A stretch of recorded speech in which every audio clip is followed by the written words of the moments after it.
Welcome to Irish 101 Game Day, Bowl Game Edition.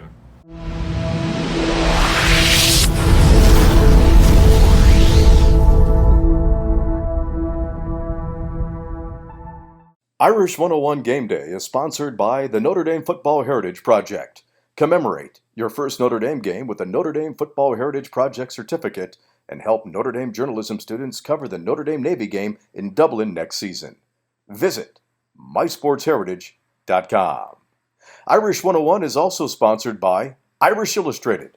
Become a subscriber today on the web at irishillustrated.com. And by Indiana Dunes Tourism.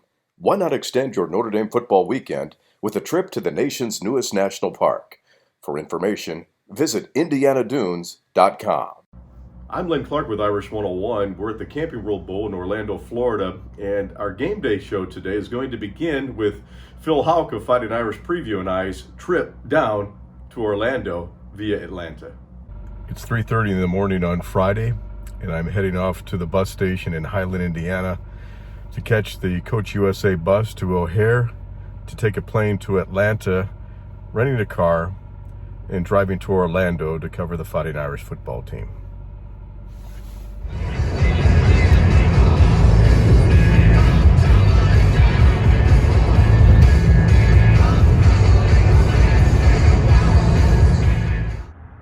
Now you might be wondering why I'm driving to Highland, Indiana when I live in Portage, Indiana. Well, I have to take an early flight, 7:15 out of O'Hare, and the earliest bus is at 4:30 in the morning. So I'm here in Highland, Indiana at Coach USA.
Well, it's always a pleasure to get through security. So I'm here about 15 minutes before my flight. All is good. See you in Atlanta. Well, 2 train rides. After landing, I've made it to the Alamo counter and I'm looking for Len. And we were there on New Year's Eve. And yeah, we enjoyed it.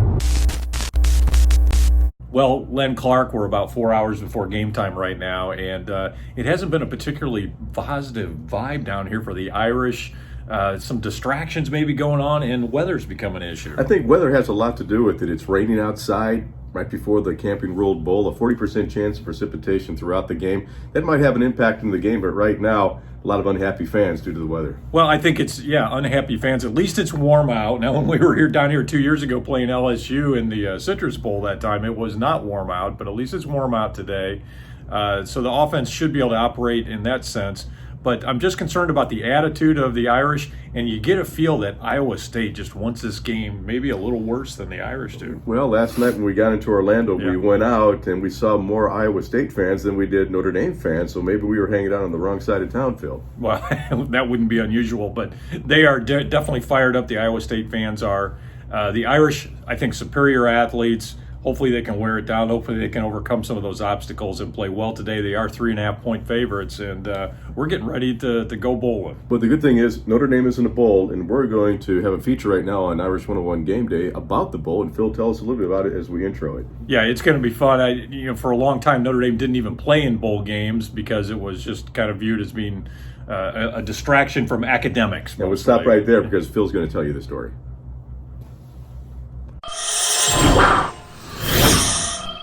I'm Phil Houk for Irish 101 Game Day.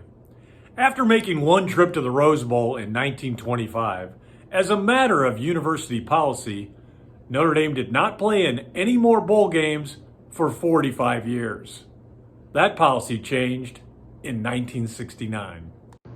When Notre Dame played in the 1925 Rose Bowl, a game that featured the Four Horsemen and a win over Stanford, the trip by train from South Bend was long and arduous. Student athletes missed classes, and the perception by the university was that a bowl game was a mere exhibition and a distraction from academics. Notre Dame did not play in another bowl game for 45 years. But in the late 1960s, factors conspired to a change in the no bowl policy.